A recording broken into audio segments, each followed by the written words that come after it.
araw pa akong nanatili sa ospital hanggang sa tuluyan ng naging maayos ang pakiramdam ko. Hinintay lang na matapos ko ang mga gamot saka tuluyan na akong nakalabas. Hindi ako iniwan ni Calvin sa mga araw na iyon at masasabi kong lubos na akong nahulog muli sa kanya. Lahat ng agam-agam ko ay nabubura dahil sa ipinapakita niyang pag-aalaga sa akin.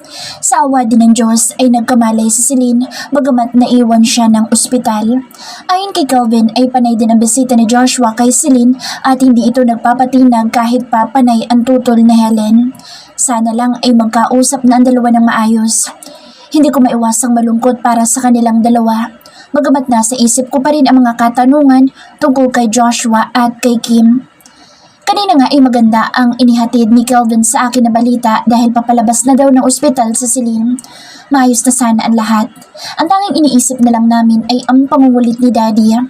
Napag-usapan namin ni Calvin na ilihim kay Helen ang totoo kung kaya maging kay Daddy ay hindi namin magawang aminin na ako si Faith. Bagamat ramdam ko ang mga pagdududa ni Daddy ay hindi niya ako mapilit. Hindi rin niya alam ang lugar na tinutuluyan namin ngayon. I have a surprise for you. Nakangiting baling sa akin ni Calvin. Nandito kami sa isang bahay na inupahan niya. Tuluyan na kaming umalis sa resort at hotel dahil umano ayaw niyang magtiwala sa kahit na sino, kahit pa kay Joshua. 2 palapag ang bahay na inuupahan niya at may 3 kwarto sa taas. Komportable at malawak ito kumpara sa inuupahan ko. Kasama din namin sa bahay na ito ang mga tauhan ni Calvin. Hindi rin kami dito magtatagal dahil sinabi na niyang balak niya akong isama sa Manila dahil naghihintay doon ang mga magulang niya. Anong surprise? Hindi ko maiwasan ang mapangiti. Nakakadala ang masaya niyang aura ngayon. Lumungon siya sa pinto. Bumukas iyon at iniluwa sila Nanay Emelia, Andrew at Tatay Crispin. Mama! Tawag agad sa akin ni Andrew. Patakbo siya lumapit sa akin at niyakap ako ng mahigpit. Agad na nangilid ang luha ko pagkakita sa kanya. Ilang araw ko na siyang iniisip ngunit dahil mahina pa ako hindi namin sila mapuntahan. Namataan ko si Calvin na nakatitig sa amin ni Andrew. Hindi ko mahulaan ngayon ang iniisip niya. Sa mga nakalipas na araw ay hindi namin napag-uusapan ang tungkol sa bata. Ipinasundo ko sila. Medyo mahirap hanapin ang bahay nila. Wala silang alam na nangyari sa'yo. Paliwanag ni Calvin. Salamat. Sambit ko. Hinaplos ko ang buhok ni Andrew na hindi bumitaw sa pagkakayakap sa akin. Andy, anak, ano bang nangyayari? Wala kaming kaalam-alam na muntik ka nang mawala sa amin. Puno ng pag-aalala ang boses ni Nanay Amelia. Nangingilid din ang luha sa mga mata niya. Marahan niyang hinaplos ang kamay at buhok ko. Sorry po, Nay. Hindi ko po naipaalam sa iyo. Sagot ko. Napansin ko si Tatay Crispin na nakatayo sa may pintuan habang nakamasid sa amin. Bakas ang takot sa mga mata niya habang nakatitig sa akin. Tay, ano pong problema? Pasok po kayo. Natatawang aya ko sa kanya. Batid kong hindi talaga siya maimik na tao. Madalas ay tahimik lang siya kung kaya siguro naiilang siya sa presensya ni Calvin at mga tauhan niya. Crispin, ikaw nga'y pumarito? Kumustahin mo man lang si Andy? Tawag din sa kanya ni Nanay Amelia. Pasensya ka na, Andy. Ako'y kinakabahan laang sa nangyari sa iyo. Hingin pa umanihin ni Tatay Crispin. Sumulyap siya kay Calvin saka muling itinuon sa akin ang mga mata. Siya ba yung nobyo mo na? Natigilan ako sa tanong niya. Tay, siya po si Calvin. Siya po ang tunay kong asawa. Naiilang nasagot ko. Nabasa ko ang pagkailang ni Tatay saka muling sinipat ng tingin si Calvin. Asawa? Ibig sabihin po ba, Mama? Siya ang papa ko? Sabat ni Andrew. Naku, ikaw na bata ka. Huwag ka sumali sa usapan ng matatanda. Saway agad ni Nanay Amelia saka tinakpan ng bibig ni Andrew. Ah, kung gay umamin ka na din pala sa kanya. Tanong ni Tatay Crispin. Opo, Tay. Pasensya na po kayo kung hindi kayo napagsabihan. Balak naman po sana namin puntahan kayo. Kaya lang po ay nangyari po itong aksidente. Hingin pa umanhin ko. Ayos lang naman, Andy. Sagot niya. Naging malikot ang mga mata, maging mga kilos niya.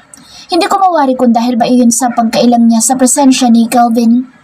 Tay, may problema po ba? Hindi na nakatiis, natanong ko. Lalong nabalot ng kalituhan ang mga mata niya. Namuo na rin ang pawis sa mukha niya. Amelia, pumalik na muna kayo ni Andrew sa taas. May pag-uusapan lang kami nitong si Andy. Utos niya kay Nanay Amelia. Napansin kong napatingin sa kanya si Calvin. Nagtatanong ang mga mata niya nang sulyapan ako. Nagkabit lang ako ng balikat at umiling. Agad naman tumalima si Nanay Amelia. Dinala niya si Andrew sa kwarto sa ikalawang palapag ng bahay. Tay, bakit po? Nagtatakang tanong ko. Matagal bago nagsalita si Tatay Crispin. Napansin kong mataman siyang nag-iisip. Ang mga mata niya ay para bang lumilipad sa nakaraan. Andy, patawarin mo sana ako. Simula niya. Napaawang ang bibig ko ngunit wala akong maapuhap na salita. Lubha ako naguguluhan sa sinasabi niya. Saan tay? Tanong ko. Hindi ko may paliwanag ang kaba sa nakikita kong kilos ni tatay. May ipagtatapat ako sa iyo, anak. At sa'yo, na asawa mo. Takot ako madamay sa nangyari. Hindi ko naman inaasahan na magiging ganito kakomplikado ang lahat. Anya, tay, hindi ko maintindihan. Ano po ba iyon? Ulit na tanong ko. Nakita kong nangilid ang luha sa mga mata niya. Halata ang matinding lungkot niya. Huwag ka sanang magagalit sa amin lalo na kay Andrew. Walang alam si nanay at si Andrew sa sekretong ito. Hindi totoong nakuha kita sa laot. Nagimbal ako sa narinig. Napansin ko ang pagseryoso ni Calvin. Kasunod noon ay kumunot ang noon niya. Batid kong mataman ding nakikinig ang mga tauhan niyang naroroon lang sa paligid namin. Gabi na noon at ang plano ko ay magpalaot na. Ngunit nagulat na lang ako nang may malaking bangkaan dumating. Akala ko ay kung ano na. Noon ko nakita ang sakay noon. Si Joshua. Anya na halata ang pag-aalangan na sambitin ang pangalan ng lalaki. Si Joshua? Halos bulong lang na tanong ko. Kung ganoon ay totoo ba ang aking mga hinala? Umaasa pa naman ako na sana'y nagkataon lang ang lahat. Nanginig ang mga kamay ko sa takot. Oo anak. Matagal na namin siyang kilala dahil likas na taga rito siya sa isla. Paliwanag ni Tatay Crispin. Ang sabi niya ay may pagkukuusap siya sa akin. Kala ko naman ay maliit na bagay lang. Nagulat na lang ako na makita kita sa bangka na walang malay. Ipinakausap niyang palabasin na ako nakakuha sa'yo sa laot. Narinig ko ang marahas na pagbuntong hininga ni Calvin. Nang sulyapan ko siya ay tiim ang bibig niya at nakakuyom ang kamao. Batid kong nagpipigil lang siya ng galit. Mas natatakot ako kapag ganitong tahimik siya. Patawarin mo ako, anak. Tinanong ko siya kung buhay ka pa ba. Ang sabi niya ay nilapatan ka na nila ng Pangunan Lunas. Maniwala ka. Tumanggi ako sa gusto niya mangyari pero ang sabi niya isasauli ka din sa pamilya mo. Kung gagaling ka. Ang sabi niya ay tutulungan niya kami na ipagamot ka. Kailangan lang na may magpalabas na nakakuha sa'yo. Anak, Andy, ako sino ka man. Patawarin mo sana ako. Hindi kita nakuha sa laot kundi ibinigay ka ni Joshua sa amin. Siya ang totoong nakatagpo sa'yo. Ramdam ko ang labis na pagsisisi ni Tatay Crispin. Tuluyan na siyang umiyak sa harapan ko. Tay, tawag ko lang sa kanya habang patuloy din ang pag-agos ng luha ko. Ang sabi ni Joshua ay babalik siya. Pero ilang araw na lumipas ay hindi siya nagpakita sa amin. Kami ni Nanay Amelia mong gumamot sa'yo. Wala siyang kaalam-alam sa totoong nangyari. Akala ko'y magiging maayos na noong magkamalay ka. Nagulat na lang ako na tumanggi ka nung bumalik sa inyo. Hanggang sa bumalik si Joshua at nag-alok ng tulong. Wala na akong nagawa sa sitwasyon. Mahabang paliwanag ni tatay. Bago pa ako magsalita ay marahas na tumayo si Calvin. Gulat na napatingin ako sa kanya. Nakita ko ang paggalaw ng panga niya sa pinipigil na galit. Dirty bastard! Bulong niya. Napansin ko ang takot ni Tatay Crispin dahil sa ginawi niya. Agad ko namang hinawakan si Calvin sa braso para kalmahin. Huminahon ka, Calvin. I can't stay calm. Sigurado akong ang Joshua na yun ang dumukot sa'yo. Kaya kilala niya si Kim. Bakas ang matinding galit ni Calvin. Oo nga, pero hindi na niya hinintay matapos ang sasabihin ko. Tinalikuran niya ako at inabot ang susi ng sasakyan. Sarangisan niya yung dalawa sa tao niya na agad na tumalima. Sumunod ito sa kanya palabas ng kabahayan. Calvin, saan ka pupunta? To the resort and hotel. Hindi dapat bumalik doon sila Celine. Kriminal ang Joshua na iyon at hindi ko siya mapapatawad. Mabilis na sagot niya. Ano? Wala tayong ebidensya. Kailangan ko pa ba ng ebidensya?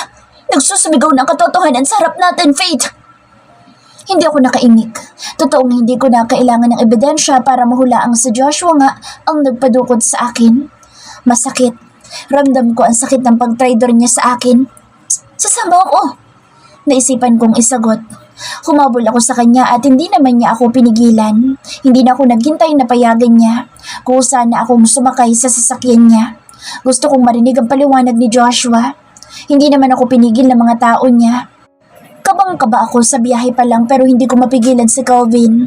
Hindi ko na naisip si Tatay Crispy na basta na lang namin iniwan sa bahay kanina. Ilang saglit lang ay nasa resort and hotel na kami. Para akong sinikmuraan ng mamataan na si Joshua. Umibig siya ng sasakyan at bitbit ang malaking bag na pumasok sa lobby ng hotel. Kasama siya nila Celine, Helen at Daddy na halatang kadarating lang galing sa ospital. Mabilis na bumaba din si Calvin sa sasakyan namin at naglakad patungo sa gawin ni Joshua. Dali-dali akong sumunod sa kanya sa takot na baka may gawin siyang karahasan. Napansin kong natigilan si Joshua pagkakita sa anyo ni Calvin sa tabi ko. Andy, bago pa siya makapagsalita, isang malakas na suntok ang pinakawala ni Calvin.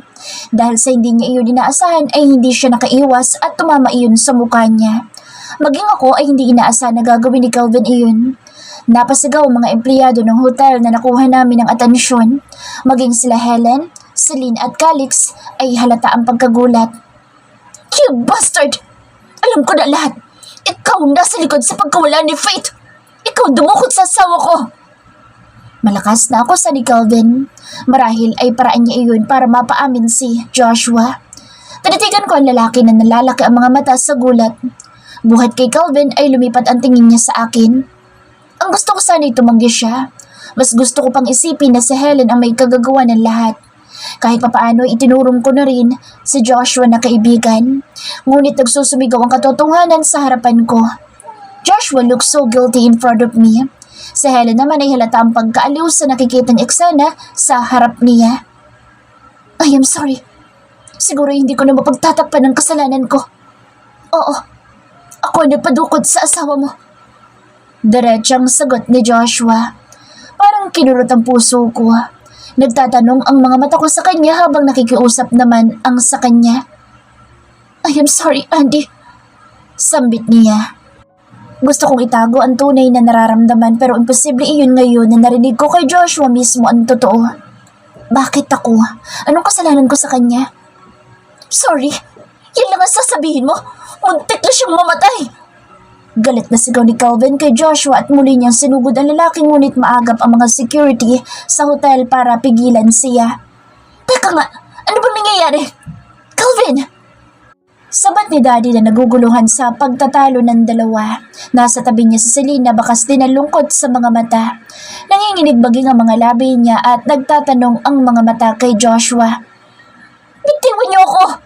Sigaw ni Joshua sa mga security ng gusali na maging siya ay hawakan ng mga ito. Ito ang sasabihin ko sa iyo, Calvin. Magpasalamat ka dahil may konsensya pa ako. Hindi ko balak na patayin ang asawa mo dahil alam kong biktima mo lang din siya. Pero ikaw, anong ginawa mo? Huwag kang magbalinis dahil sa ating dalawa, ikaw ang may tinatagong baho. What the hell are you talking about? Anong kasalanan ko sa'yo? Galit na tanong ni Calvin. Maging ako'y naguguluhang napatingin sa kanya dahil sa sinabi ni Joshua. Agad naman siyang umiling na para bang sinasabing huwag akong maniwala sa mga sinasabi ni Joshua. Ah, talaga? Nalimutan mo na? 3 pinsan ko ang pinapatay mo. Maswerte na lang na nakaligtas ako. Sigaw ni Joshua. Nag-aapoy sa galit ang mga mata niya. Para akong sinikmuraan sa paratang ni Joshua. Kaya maramdam kong labis ang galit niya kay Calvin. Unang beses pa lang silang nagkita. Parang umiikot ang paningin ko at agad ako naganap ng makakapitan. Gayon pa man ay hindi ko siya magawang paniwalaan. Nababaliw ka na ba? I didn't even know you. Ngayon lang kita nakilala. Giit ni Calvin. Paano hindi? Ang galing mong magbalinis gayong ikaw itong nagpadukot at nagbanta sa akin. Sinabi mong uubusin mo ang pamilya ko kapag hindi ako lumayo kay Celine. Which you certainly did. Kasal ka na pala pero hindi mo magawang pakawalan sa Celine. asik din ni Joshua. Binalingan din niya si Celine na noon ay halatang naguguluhan din sa mga naririnig. Celine, sana sinabi mo sa akin noon na may mahal ka ng iba. Kaya ka biglang umiwas. Akala ko'y maayos tayo at tanggap mo ko. Pero bigla mo akong iniwan sa ere. Gulong-gulo ako noon. Ang gusto ko lang naman ay malinawan kung bakit. Mahirap ba yun? Sana ay nanahimik na lang ako at hindi na kita hinabol. Sa sobrang pagmamahal ko sa'yo at sa kakahabol ko sa'yo, ipinahamak ko ang mga pinsan ko. Pagkatapos ay mababalitaan kong buntis ka na sa ibang lalaki. Halos sinira ko ng buhay ko sa sobrang pagmamahal ko sa'yo. Pagkatapos pupunta ka dito para sabihing mahal mo ko. Bakas ang matinding hinanakit niya.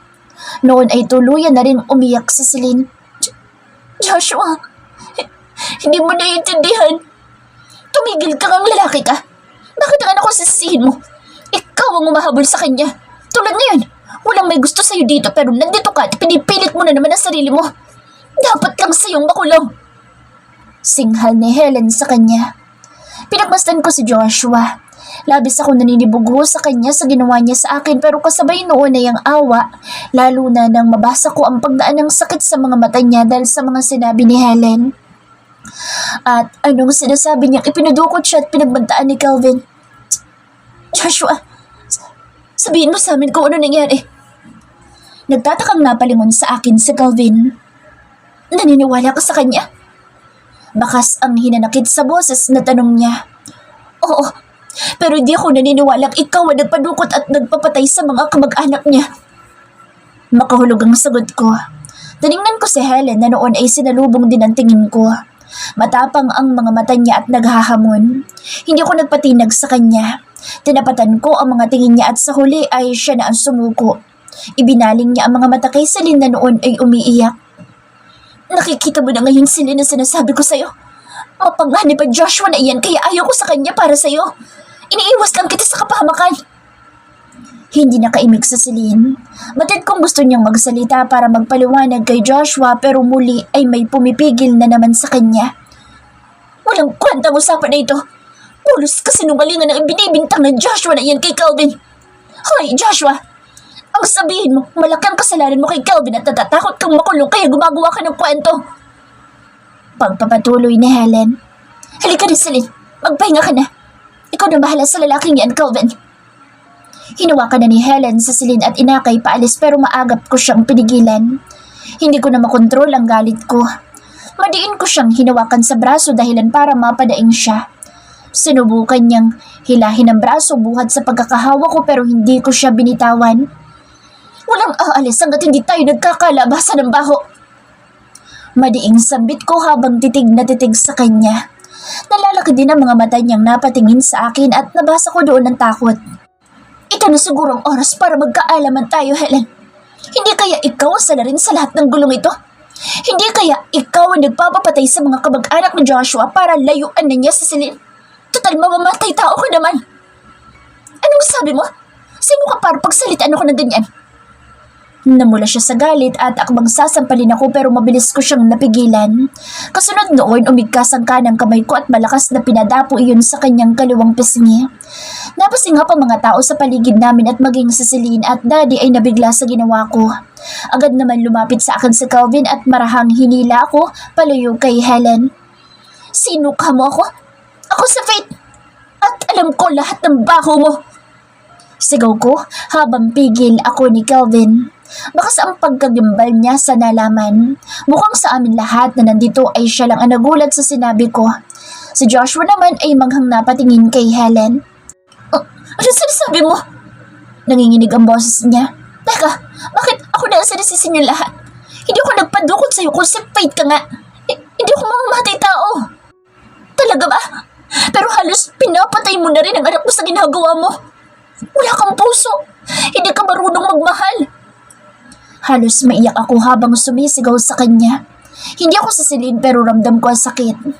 Ito ang mga salitang sana noon pa ay nasabi sa kanya ni Celine. Faith! Magkahalo ng emosyon ni Daddy. Nagulat pa ako nang bigla niya akong yakapin ng mahigpit. Namalayan ko na lang na umiiyak na siya habang nakayakap sa akin. Anak, akala ko'y tuluyan mo ng ikakailang pagkatao mo. Nang makahuma ay nilungon niya sa Helen na namumutla na sa takot. Anong ibig mo sabihin, anak? Anong kasalanan ni Helen sa'yo? Bakas ang pagtataka niya. Gusto kong mainis kay Daddy. Para bang wala siyang maalala sa lahat ng mga sinabi ko sa kanya tungkol kay Helen noon. Sobra ba niyang mahal ang babaeng ito na hindi niya makita ang mga mali sa kanya? Hindi lang sa akin, Daddy. Makahulog ang sambit ko. Noon ko tiningnan sa Celine. Natuon din sa kanya ang tingin ni Calvin at maging ni Joshua. Tinanguan ko siya pero ramdam ko ang pag-aalangan niya. Sumulyap pa siya kay Joshua at sa ina niya. Celine, sabihin mo kay Daddy ang lahat. Ipaliwanag mo sa kanila. Paghimo ko sa kanya. Ramdam ko ang takot ni Celine. Nagulat pa ako nang bigla siyang umiling. Wala ko sasabihin, Faith. Wala kami problema ni Mama. Tanggi niya. Ano? Gulat na tanong ko. Wala sa loob na nilapitan ko siya at hinawakan sa braso. Hindi ba't sinabi mo sa akin na ayaw ni Helen kay Joshua? Pinipilit ka niya na akitin mo si Calvin. Malamang siya din ang gumawa ng paraan para magkalayo kayo. Sabihin mo sa kanya yung tungkol kay Roldan at tama na, Faith. Huwag mo nang ituloy. Pakiusap niya. Ramdam kong ayaw niyang malaman ng iba ang nangyari sa kanya. Naging malakas ang pag-ikbing niya, ngunit sa halip na maawa ay inis ang nararamdaman ko sa kanya. Ganyan ka ba kahina, ha? Ang sabi mo ay inuusig ka ng iyong konsensya. Ano nangyari, ha? Pagkakataon mo na para itama ang lahat. Naiiyak na sigaw ko. Bakit ngayon ay ayaw niyang aminin ang lahat? Pakiramdam ko ay niloko niya ako. Wala kang pinagkaiba kay Helen. Sigaw ko. Noon lumapit sa akin si Calvin. Faith, please, calm down. Aya na niya sa akin sa mahinahon na boses. Hinila niya ako palayo kay Celine. Nang magtama ang mga mata namin ay nakita kong awa niya. Daddy, konektado ang Helen na iyan sa masasamang tao. Roldan ang pangalan ng huli niyang nakarelasyon. He is engaged in illegal activities. Mapanganib ang babaeng yan. Baling ko naman kay Daddy. Sa pagtataka ko ay parang hindi naman siya nagulat sa sinabi ko. Anak, I know. Mahinang sambit niya. Napanganga ako sa narinig. Tiningnan ko siya at sa Selena noon ay nanginginig. Alam mo? At ayos lang sa'yo? Mahinang tanong ko kay Daddy. I'm not sure why I felt betrayed yet again. Anak, hindi sa ayos lang sa akin. Inamin na sa akin ni Helen ang totoo. That Roldan kidnapped Selena and raped her. At hinayaan lang ni Helen. Ayos lang sa'yo. Hindi ko na napigilang isigaw sa mukha ni Daddy. Noon ko nabasa ang pagkagulat niya at maging si Joshua na rin. Faith! Malakas na saway sa akin ni Celine. Napakagulol siya ng iyak. Ang mga mata niya dumako kay Joshua na noon ay natulala sa nalaman. Nag-apoy ang mga mata niya kay Helen na noon ay halos wala ng kulay ang mukha. But, nautal na sambit ni Daddy. Binalingan niya si Celine na umiiyak. Sa Helen noon ay hilam na rin ang luha ang mga mata. Hindi ako Calix. Let me explain. Hindi ko pinabayaan si Celine. Paliwanag ni Helen habang umiiyak. Hinawakan niya sa braso si Daddy. Nakikita kong muli ay parang nadadala na naman si Daddy sa mga pakiusap ni Helen. Noon ako hinila ni Calvin. Tama na. Let's go. Seryoso at kay dilim ng mga mata niya. Suddenly his face goes blank and cold. Hindi ko malaman kung kanino ba siya nagagalit. Binalingan naman niya sa Daddy. That's it. Calix. Kung ayaw mo pa rin paniwalaan ng anak mo, kukunin ko na siya. Ako magpoprotekta sa kanya. I won't let any of you near her. Not even you, Calix. Anya na may kasamang pagbabanta. Hindi makapagsalita sa Daddy. Ang mga mata niya ay nagpalipat-lipat ng tingin sa akin, kay Celine at Helen. Nadudurog ang puso ko sa nakikitang paghihirap niya. Ganoon ba niya kamahal si Helen? Inabot na ni Calvin ang kamay ko at hinila na akong palabas ng hotel habang ang mga mata ko ay nakatuon pa rin kay Daddy. Bago kami tuluyang makalayo ay binalingan niya si Joshua. You, be smart enough to know who your real enemy is. I'll deal with you later. Hindi kita mapapatawad sa ginawa mo sa asawa ko. Banta niya. Hindi umimik si Joshua. Ang kaninang tapang niya ay napalitan ng pagkalito. Batid ko ang isip niya ay wala sa sinabi ni Calvin sa kanya. He seemed dumbfounded after learning what had really happened to Celine. Nakita ko lumapit siya kay Celine pero mabilis na umiwas ang babae sa kanya. Iniwan na namin silang apat doon. Sinulyapan ko si Calvin na seryoso habang naglalakad kami patungo sa sasakyan. Hindi ko alam kung anong plano niya. Basta umaasa na lang ako sa pangako niyang hindi na niya ako hahayaang mapahamak muli. Panay usulyap sa akin ni Calvin habang bumabiyahe kaming pabalik sa tinutuluyang apartment. Pilit kong pinigil ang emosyon dahil nahihiya ako sa mga tao niyang kasama namin sa sasakyan. Buong akala ko ipapakinggan ako ni Daddy ngayon. Akala ko kahit papaano ay maniniwala siya sa akin kesa kay Helen. Mali pala ako. Kahit mahigit 1 taon na ako nawawala, wala pa ring nagbago. Sa aming dalawa ni Helen, mas pipiliin pa rin niya ang babae kaysa sa akin. Labis din ang hinanakit ko kay Celine. Isa siyang duwag at sunod-sunuran sa ina niya. Ipinahamak at nagulo na ang buhay niya dahil kay Helen pero mas pinili pa rin niya ito. Pagdating sa bahay ay agad akong tumakbo patungo sa kwarto. Pagkasara ko pa lang ng pinto ay tumulo na ang mga luha ko na kanina ko pa pinipigilan. Nangihinang napaupo ako sa kama habang umiiyak. Narinig ko ang paglangit-ngit ng pinto at naramdaman kong may pumasok sa loob ngunit hindi na ako nag-abalang mag-angat ng tingin para alamin kung sino ang dumating. Namalayan ko na lang na nasa harapan ko na si Calvin. Lumuhod siya para magpantay ang mukha namin. I'm sorry. Mahinang sambit niya na nakatitig sa akin. Bakit? Wala ka namang kasalanan. Sagot ko. Pinunasan ko ang luha. Ayoko nang umiyak muli nang dahil kay Helen. It was my fault. Sana hindi ako sumugod doon at hinayaan pa kitang sumama. Calvin, tama lang na isinama mo ko. Ngayon alam ko na kung saan ang lugar ko. Pagdating kay Daddy, walang nagbago sa sitwasyon ko. Si Helen at Celine pa rin ang pipiliin niya. Hindi ko na itago ang sama ng loob sa boses ko. Muli na namang kumawala ang mga luha sa mga mata ko na mabilis ko ding pinunasan.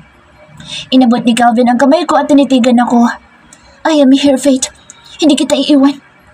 Pangako niya.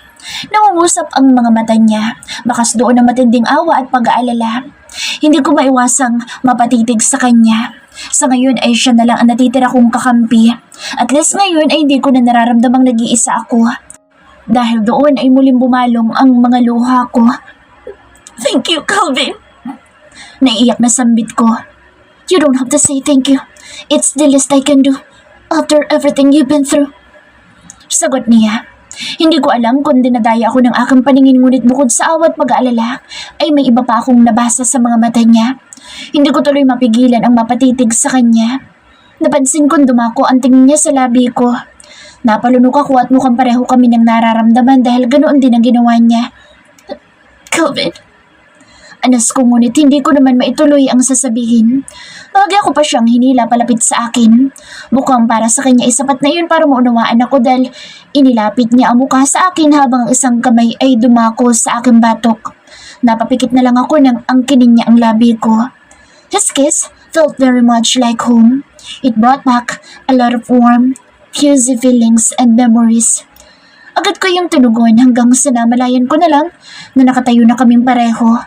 Ramdam ko ang pagkasabik namin sa isa't isa. Dumako ang kamay ko sa balikat niya at mas lalo ko pang idinikit ang katawan sa kanya. Siya naman ay hinapit pa ako sa bewang habang magkalapat pa rin ang aming mga labi.